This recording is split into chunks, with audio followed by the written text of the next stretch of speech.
مفہوم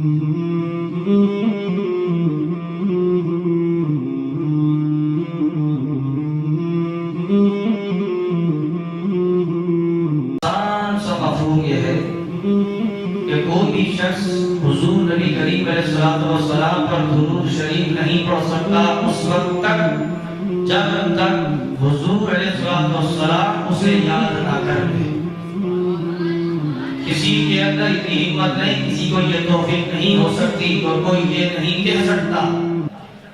کہ میں نے حضور علیہ السلام پر درود شریف پڑھی ہے اور حضور نے مجھے یاد نہیں کیا، نہیں، بلکہ حضور نے اسے پہلے یاد کیا ہے، بعد میں اس نے درود شریف پڑھی ہے۔ تو اگر ہم حضور علیہ السلام کی نظروں میں رہیں اور حضور ہمیں بار بار یاد کرتے رہیں تو جس امتی کو حضور بار بار یاد کرتے رہیں تو رب کا کرم اس پر کیوں نہیں ہوگا؟ اور اللہ تبارک و تعالیٰ اسے ہی توفیق دیتا ہے کہ جس کو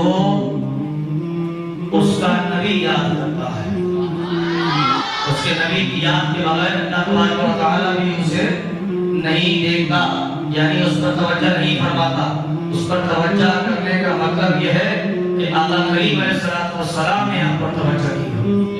اس لیے کہ حدیث مبارک ہے انما انا قاسم واللہ یعطی، اللہ تعالیٰ مجھے عطا کرتا ہے اور میں اسے چاہوں تقسیم کرتا ہوں۔ اس لیے کہ چاہے وہ رزق ہو، چاہے وہ عبادت ہو، چاہے وہ کسی نیک اعمال کا کوئی سبب ہو، یہ جتنی نعمتیں ہیں، تمام نعمتیں، نماز بھی نعمت ہے، روزہ بھی نعمت ہے، ذکر بھی نعمت ہے، دعا بھی نعمت ہے، درود شریف پڑھنا بھی نعمت ہے۔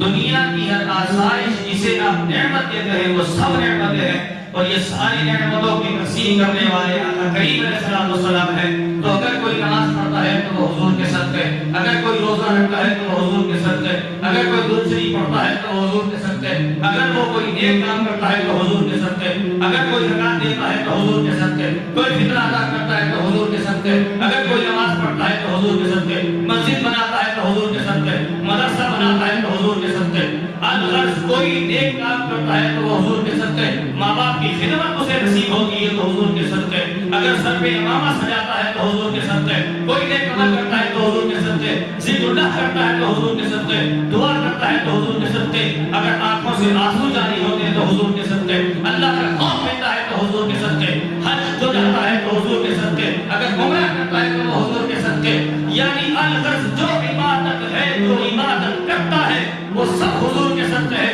کیونکہ حضور فرماتے ہیں کہ اللہ مجھے عطا کرتا ہے اور میں تقسیم کرتا ہوں۔